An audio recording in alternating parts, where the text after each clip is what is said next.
Jennie, you know, the note that Poppy's just left there, the public largely will just want to say to the King, we wish you really well.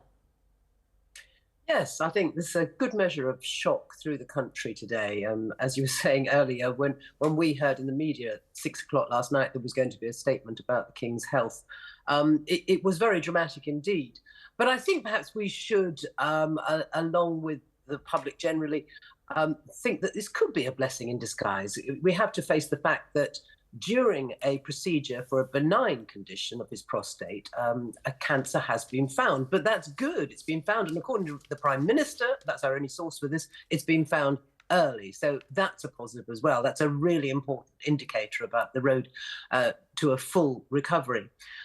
So perhaps it is a blessing in disguise. And the other blessing, I suppose, is that Charles's darling boy, as he always called Harry, is at the moment, we understand, in the air, on his way back here to see his old dad. And maybe, just maybe, that's the beginning of a reconciliation. We can but hope. Sarah, I think the thing about cancer is that it's inherently uncertain, and we like stability, we like tradition with the monarchy, and this has just thrown uncertainty at the whole picture, hasn't it? Yeah, and I think that's very clear from the statement we got from the palace yesterday, because while they've told us that the King has been diagnosed with a form of cancer, they haven't told us what. We don't know any timeframes. Presumably, they don't even know the timeframes themselves with any clarity at this point, because this is a very recent diagnosis in the last few days.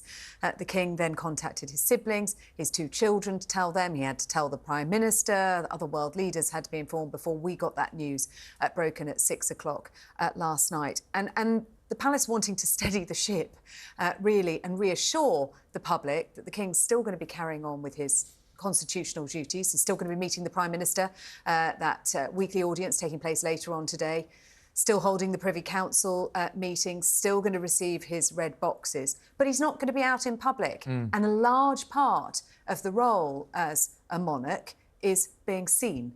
You have to be seen to be believed, as the late Queen used to say. And what we're going to have, Jennie, is a very different few weeks, at least in the short term.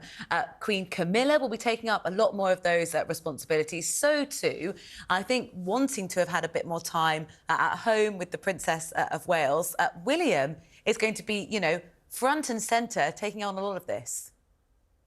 I think this is a really tough time for William, actually. I think he must feel quite isolated, really. He's the youngest of the working royals. The burden does fall on his shoulders more and more. And as you say, he'd made it absolutely clear that his priority at the moment, at this stage of his life, was looking after his kids, but looking after his wife as she recovers from major abdominal surgery.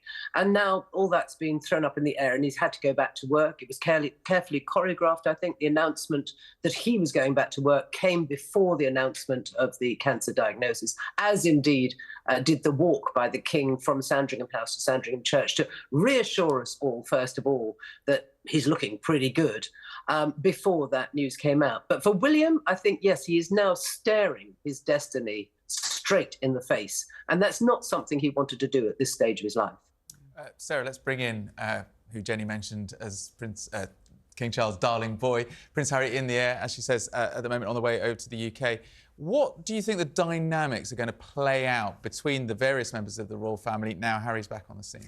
Different dynamics between the various members of the family, because I think the relationship between Harry and his father is far less strained than the relationship between Harry and his older brother, William. The King has always made it clear his door's always open. He wanted his son back, his darling boy, darling Pa, as Harry calls him. And even in Spare, Harry was actually pretty warm towards his father. That was Harry's book. And so the fact that he's coming back, it's significant. It tells us how seriously he is taking this, but also that he does want to show his support for his father at this time. And I think that will be a comfort to the King. For William, it's rather more difficult, isn't it? He's got a lot of challenges on his plate, as Jennie was just setting out, looking after his wife, looking after the children. I don't think he's going to want the family dramas to be playing a role. He's also got to be stepping up and, you know, sharply focused on his own future. But hopefully this could be the start of some kind of reconciliation. But I think it's going to take a very long time indeed. Do you think they will meet? We don't know. I guess it depends where Harry stays. Harry doesn't have a permanent base in the UK anymore, having given up the keys to Frogmore Cottage. We don't know where he's going to be staying. He could, of course, be given rooms at Windsor Castle. Wouldn't be very far away from William there. And look, I think the King would certainly be hoping the two boys would be talking and at least meeting, but there's an awful lot that they have to get through, and their priorities right now are their father and William's wife. The other person, Jenny, that of course Harry has a strained relationship with is Queen Camilla. Queen Camilla, who we are learning now that some of the comments that she made in the last few days about the King's health were done when she knew that a bigger story that was going to be more significant was on the horizon. She's showing real stoicism.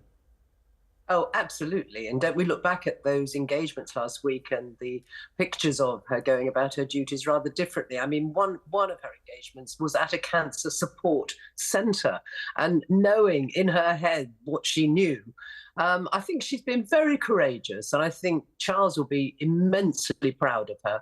And another encouraging sign, and I do think we should take the lead from the King and the palace, that, you know, it's positive vibes coming from them. Another positive sign is that the Queen is going to continue with her full diary of engagements. She's not postponing or cancelling any of them at this stage. So that's got to be a plus. Jenny, thank you very much indeed. We're asking this morning on talkTV, will Prince Harry flying to be at the King's side mend the royal rift? Quinn has said, Harry visiting King Charles is like a child visiting a parent. If given a cancer diagnosis, it demonstrates care, empathy and support. Yeah, Quinn, oh, that was Quinn, sorry. Taylor says, Harry should be kept far away from King Charles. Why would anyone want all the stress he would bring with his presence? Just, Sarah, before you go, for the King, presumably he wants to see Harry. He would like there to be some kind of reconciliation.